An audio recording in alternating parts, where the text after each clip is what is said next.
Passages from Deuteronomy. The first is in chapter 6, verses 20 through 24. When your children ask you in time to come, what is the meaning of the decrees and the statutes and the ordinances that the Lord our God has commanded you? Then you shall say to your children, we were Pharaoh's slaves in Egypt, but the Lord brought us out of Egypt with a mighty hand. The Lord displayed before our eyes great and awesome signs and wonders against Egypt, against Pharaoh and all his household. He brought us out from there in order to bring us in, to give us the land that he promised on oath to our ancestors.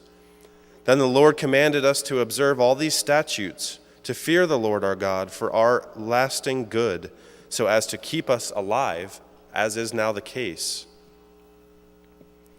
And in chapter 11, verses 18 through 21.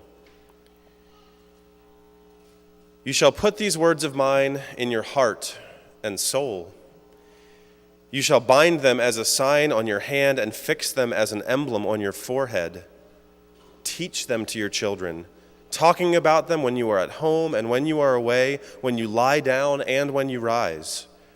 Write them on the doorposts of your house and on your gates, so that your days and the days of your children may be multiplied in the land that the Lord swore to your ancestors to give them, as long as the heavens are above the earth. The word of God for the people of God. Thanks be to God.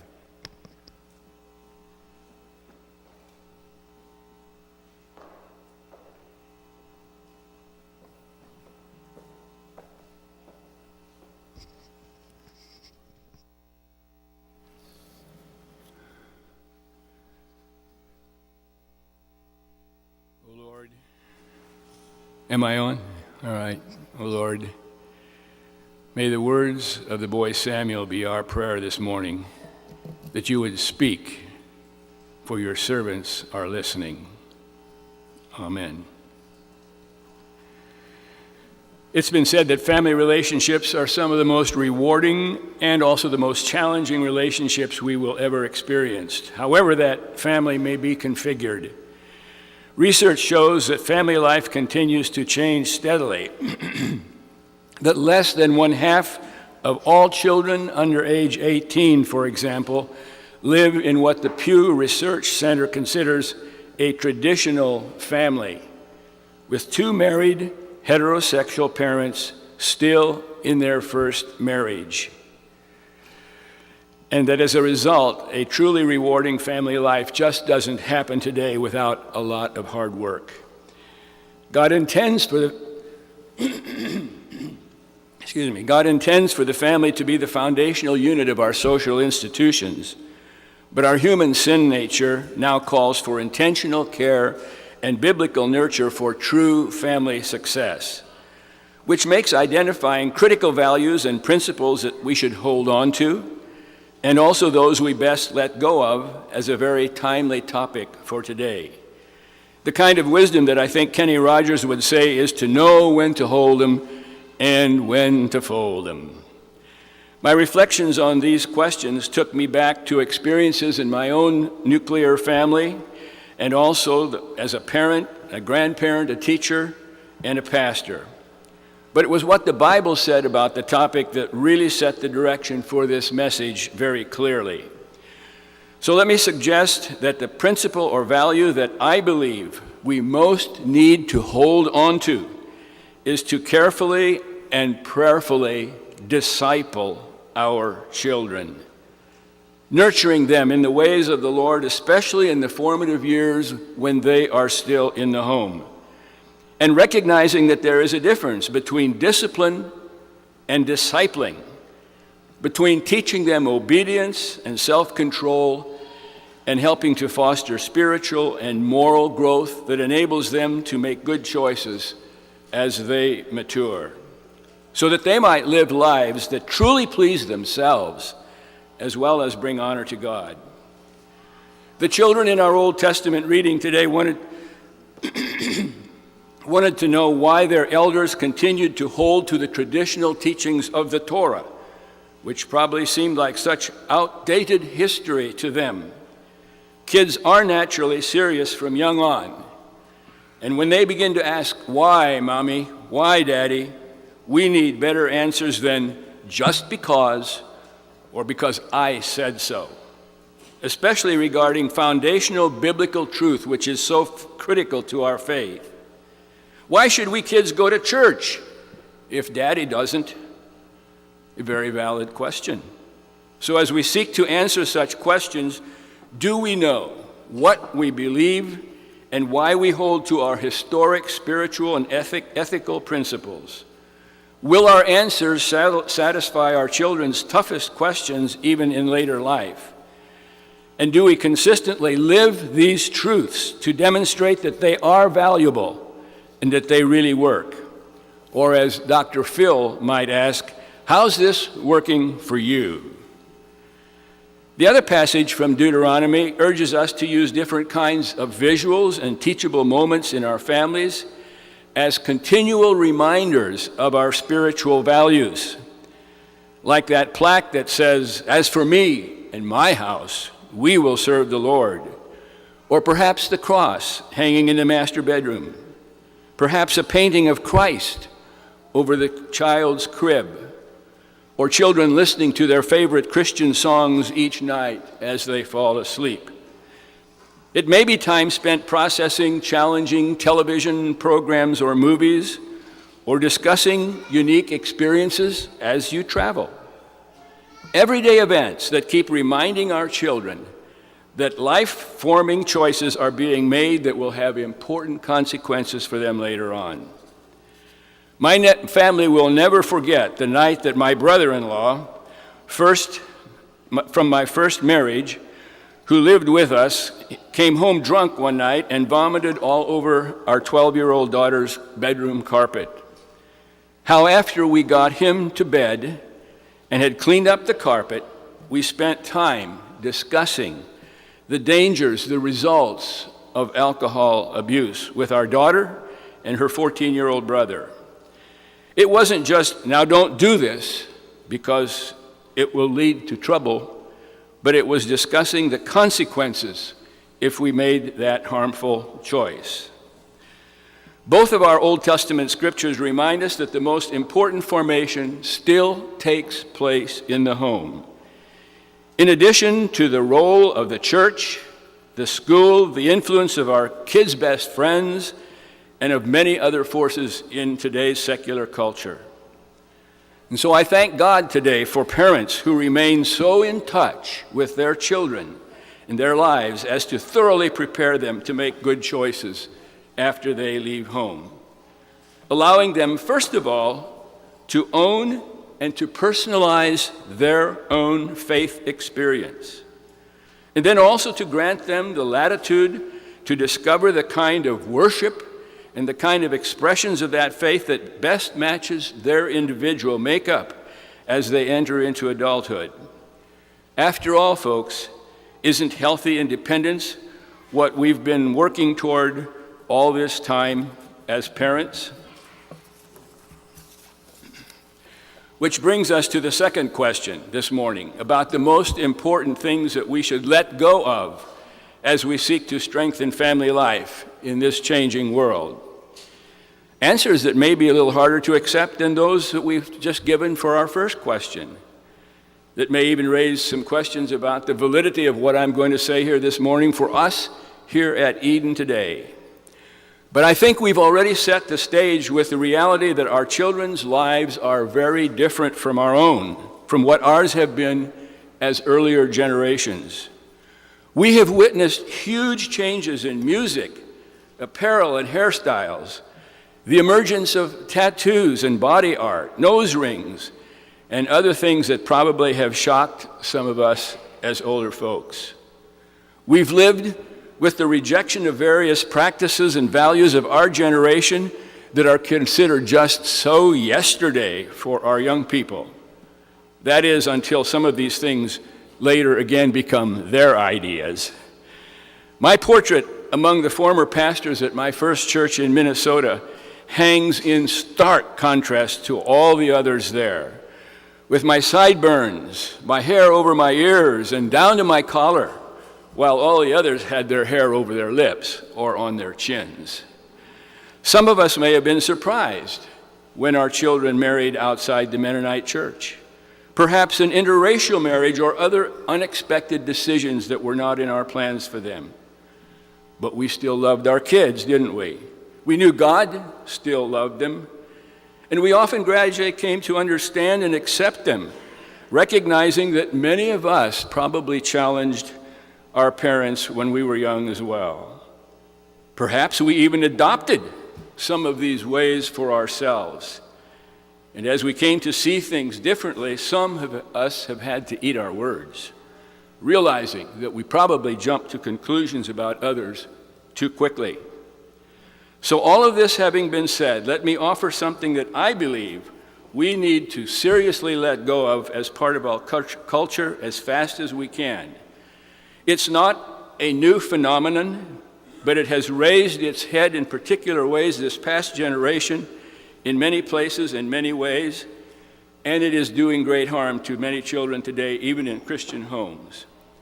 I'm talking about the many parents who impose unrealistic expectations upon their young people, or even sometimes upon adult children. Expectations that are inconsistent with the child's basic genetic or emotional makeup or personal aspirations. Expectations that may grow out of jealousy, out of pride, or perhaps just out of ignorance, and often prove extremely harmful to a child's emerging self-understanding and their ability to cope successfully with life later on.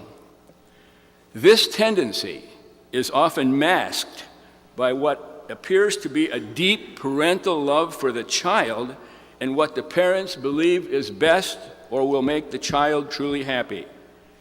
But it is often really driven by the parents' belief and realization that it will make them most happy, and is based on an assumption that the world in which the child is growing up is still similar to the one the parents grew up in, and that the children must certainly have inherited some values, the same values and aspirations as their parents, but forgetting that God still makes every child different and has a unique plan for his or her life, just as he does for us as parents. Today's media makes supersizing our ambitions for our children big business. The father knows it's going to be a boy, and so the crib is already equipped with the football or the outdoor gear or whatever. Or if it's going to be a girl, mother has the tiny ballerina dress and the shoes and everything ready to go. Parents may seek to impress their friends by saying, our 2-year-old better attend a really good college because we've bought a Gerber Life college plan for her. And the issue is that the child that we envision and the one that we get is often a challenging stretch, which from the parent's perspective doesn't give God much leeway to give us the child he has in mind for us, or for him to accomplish what he really has in mind for that child. How much better to await that child's arrival, understanding that statistical probability that perhaps 10 to 15% of all children will be born with some limiting or even debilitating condition, a condition that will require extra parental care and an unusual amount of personal grit for that child to deal with the life that God has allowed them. Another 10 to 15% may be even born lucky enough that in some way they will become superstars, perhaps to even exceed their parents' lofty ambitions for them. But always we should keep in mind that the remaining 70 to 80% of our children will be at some perfectly middling place on that continuum, on that scale, no matter how gifted or talented we parents might think that we want or might want them to be.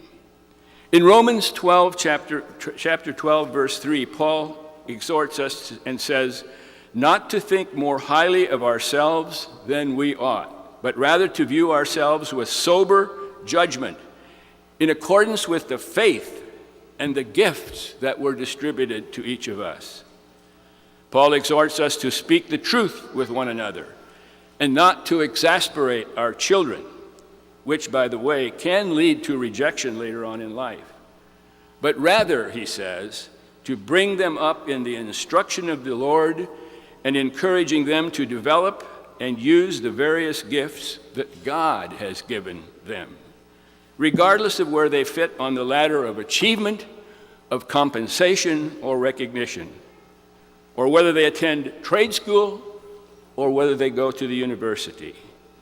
To help each other to strive for excellence according to the abilities that God has given us, and to avoid critically comparing one with another, even in our own families.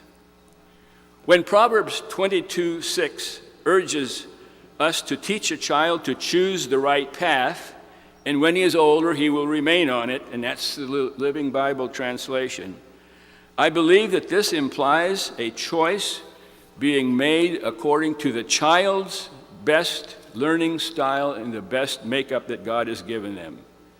Loving each of our children equally, to be sure, but nurturing each according to how they will respond best to God's love and teaching.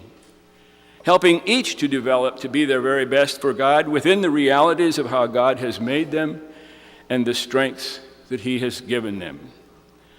So as we examine ourselves, perhaps there may be some places where we may need to let go of, or even just simply adjust some of the expectations that we may have had or have for our children, to allow them to choose with a personal history, and allow me to choose with a personal history of a story of how I have experienced this in my own family. When my great-grandfather arrived here from Ukraine, 5 of his sons chose to be farmers, and 1 became a merchant. He, by the way, was the black sheep in that day.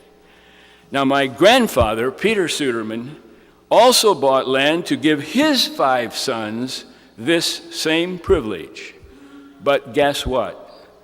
Only 1, the oldest one, left home as a farmer. The next 3 wanted to become music teachers, following the family's music tradition that had been established by great-grandpa in the German and music school that he had in our community. So there was Uncle Dave Suderman, PhD, Vanderbilt University, taught at Bethel College all his life. Uncle Ed Suderman, graduate work at Kansas University, worked in the Kansas City school system most of his life. But when my father, Levi Suderman, wanted to pursue his education, his parents assigned him to the family farm as the guardian of an epileptic brother who had been born late to the family. This assignment was totally contrary to my dad's lifelong ambitions and proved to be a very hurtful disappointment for him for a very long time. When that special needs brother died in his early 20s, my dad already had 3 sons and an investment in farming. And the family funds that had been saved for his schooling had already been divided among the 5 sisters, preventing him from making the educational U-turn that he might otherwise have made. My dad made the best of his life as a farmer, but one day I guess he decided that I should have the music career that he had been denied.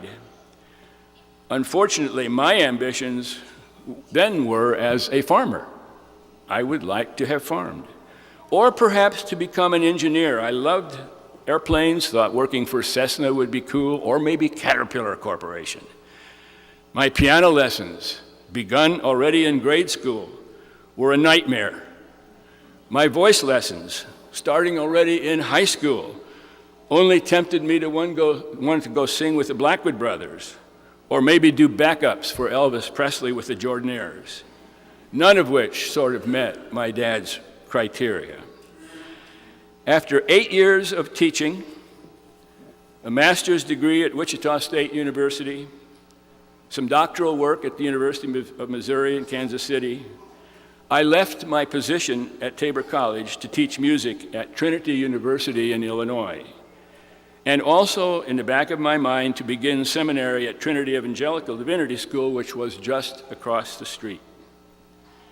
It wasn't until I accepted my first pastorate, probably on my ordination Sunday, that I fully realized how I had disappointed my father, which only added to my own pain over what I realized had become a 3-generational issue or struggle for us.